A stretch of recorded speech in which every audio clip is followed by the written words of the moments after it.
മുത്തും പവിഴത്തിലേക്ക് വീണ്ടും സുസ്വാഗതം. ONV സാറിൻ്റെ ഗാനങ്ങളിലെ പാടുക അല്ലെങ്കിൽ പാട്ട് പാടി എന്നുള്ള വാക്ക് വരുന്ന ഗാനങ്ങൾ ഏതൊക്കെയെന്നാണ് നമ്മുടെ അന്വേഷണാത്മകമായ യാത്ര. ഇന്ന് നമ്മൾ വന്നിരിക്കുന്നത് അതിമനോഹരമായ ക്ലാസിക് ആയിട്ടുള്ളൊരു ചിത്രമാണ് യാത്ര. ബാലുമഹേന്ദ്ര എന്ന് പറയുന്ന പ്രതിഭാധനനായ അദ്ദേഹം തന്നെയാണ് ഇതിൻ്റെ സിനിമാറ്റോഗ്രാഫി സംവിധാനം നിർവഹിച്ചിരിക്കുന്നത്. യാത്ര എക്കാലത്തെയും ഏത് തലമുറയും ഒരേപോലെ ഹരം കൊള്ളിക്കുന്നൊരു സിനിമയാണ് യാത്ര. ഇതിൽ ഒരു ഗാനമാണ് നമ്മളിന്ന് ആദ്യം പറയാൻ പോകുന്നത്.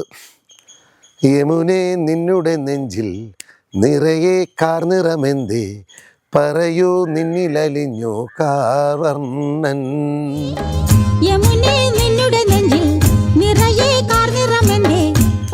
എൻ്റെ പല്ലവി പറയാണ്, പാവം പെൺകൊടിമാരെ പാട്ടിൽ നിർത്തുമവൻ, പാവം നിന്നുടെ നെഞ്ചിൽ പാട്ടായി മുങ്ങിയവൻ. ഇത് കേൾക്കുമ്പോൾ എനിക്ക് ആദ്യകാലത്തൊരു സംശയം ഉണ്ടായിരുന്നു.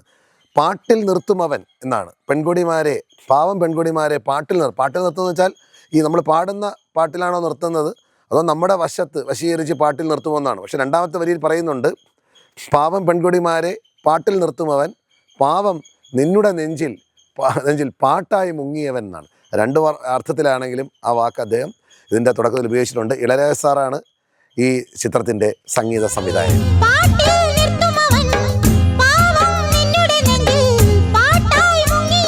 ഇതിൻ്റെ അനുപല്ലവി തുടങ്ങുന്നത്, പൂങ്കന്നിമാരൊത്ത് പാടുന്ന കണ്ണൻ, പുന്നാരമോരോന്നു ചൊല്ലുന്ന കള്ളൻ.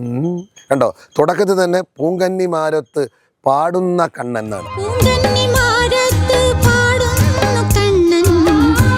തുടർന്ന് പൈമ്പാൽക്കൂടം മേറ്റിപ്പൂം പെണ്ണാളിൻ പിമ്പേ, തുമ്പിക്കിടാവ് പോൽ തുള്ളുന്നതാരോ, കാണാ കൊമ്പിലിരുന്ന് പാടും കിന്നരനോ. കണ്ടോ, കാണാ കൊമ്പിലിരുന്ന് പാടും കിന്നരനോ. വീണ്ടും എന്താ അനുപല്ലവിയിൽ രണ്ട് സ്ഥലത്താണ് ഈ വാക്ക് ഉപയോഗിച്ചിരിക്കുന്നത്. ചരണം തുടങ്ങുന്നത്, പൂമ്പീലി കണ്ടാലോ തുള്ളുന്നു കണ്ണൻ, പൂമ്പട്ടു വാരി കവർന്നോരു കള്ളൻ. ഇങ്ങനെയാണ് അപ്പോൾ തുടങ്ങുന്നത്. അതിൽ വീണ്ടും പൊൻകാൽത്തള പാടുന്ന പാദങ്ങൾ നോക്കി. കണ്ടോ, പൊൻകാൽത്തള പാടുന്ന പാദങ്ങൾ നോക്കി. അപ്പം നേരത്തെയും പറഞ്ഞു, അപ്പം പല്ലവിയിലുണ്ട്. ആദ്യം പറഞ്ഞു പാവം പെൺകൊടിമാരെ പാട്ടിൽ നിർത്തുമവൻ. വീണ്ടും ഇവിടെയും പറയുന്നു, പാവം നിന്റെ നെഞ്ചിൽ പാട്ടായി മുങ്ങിയവൻ. മറ്റിലും പറഞ്ഞു, ആടും കാണാക്കൊമ്പിലിരുന്ന് പാടും പിന്നെ അങ്ങനെ അതിനകത്ത് അനുപല്ലവിയിലുമുണ്ട്. പിന്നെയും പൂങ്കണ്ണിമാരത്ത് പാടുന്നു കണ്ണൻ, അതിലുണ്ട് അനുപല്ലവി രണ്ട് സ്ഥലത്ത്. ദാ ഇവിടെ വരുന്നു, പൊൻകാൽത്തള പാടുന്ന പാദങ്ങൾ നോക്കി. നോക്കൂ, ഈ ഗാനത്തിലും അദ്ദേഹം എല്ലാ സ്ഥലത്തും പല്ലവിയിലും അനുപല്ലവിയിലും ചരണത്തിലും ഈ വാക്ക് ഉപയോഗിച്ചു.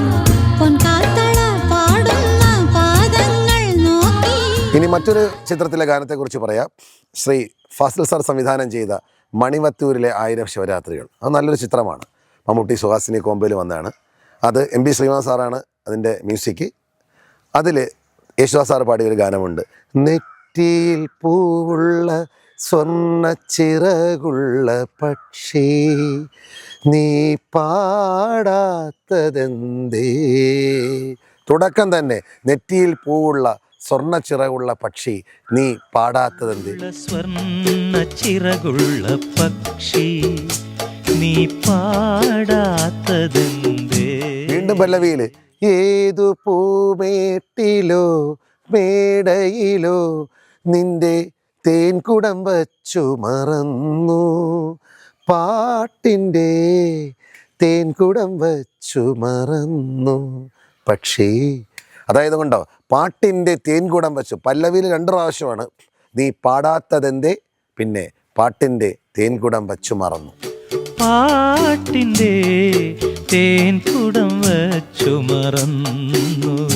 ഇതിൻ്റെ ചരണത്തിലേക്ക് വരുമ്പോൾ, തൂവൽ തിരികൾ വിടർത്തി നിന്റെ പൂവൽ ചിറകുകൾ വീശി. അതിൻ്റെ അവസാനമാണ്, എന്നും നിനക്കുള്ളതല്ലേ എൻ്റെ നെഞ്ചിലെ പാട്ടിൻ്റെ പാൽക്കിണ്ണം, എൻ്റെ നെഞ്ചിലെ പാട്ടിൻ്റെ പാൽക്കിണ്ണം. ഇവിടെ കണ്ട പാട്ടിൻ്റെ പാൽക്കിണ്ണം. ചരണത്തിലും അദ്ദേഹം പാട്ടിൻ്റെ പാൽക്കിണ്ണം എന്നുള്ളൊരു വാക്ക് ഉപയോഗിച്ചിട്ടുണ്ട്. തുടക്കത്തിൽ നമ്മൾ പറഞ്ഞു, നെറ്റിയിൽ പൂവുള്ള സ്വർണ്ണ പക്ഷി നീ പാടാത്തതെന്തേ. ഏത് പൂമേടയിലോ അതാ പറഞ്ഞു പുൽമേട്ടിലോ പേടയിലോ നിൻ്റെ തേൻകുടം വച്ചു, പാട്ടിൻ്റെ തേൻകുടം. അവിടെ പാട്ടിൻ്റെ തേൻകുടം, ദാ ഇവിടെ പാൽക്കിണ്ണം പാട്ടിൻ്റെ.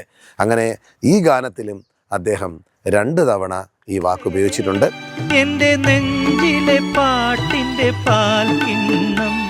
അപ്പം മുത്തും പവിഴ ഇന്ന് 2 സിനിമകളാണ് ചർച്ച ചെയ്തത്, യാത്രയും മണിവത്തൂരിലെ ആയിരശിവരാത്രികളും.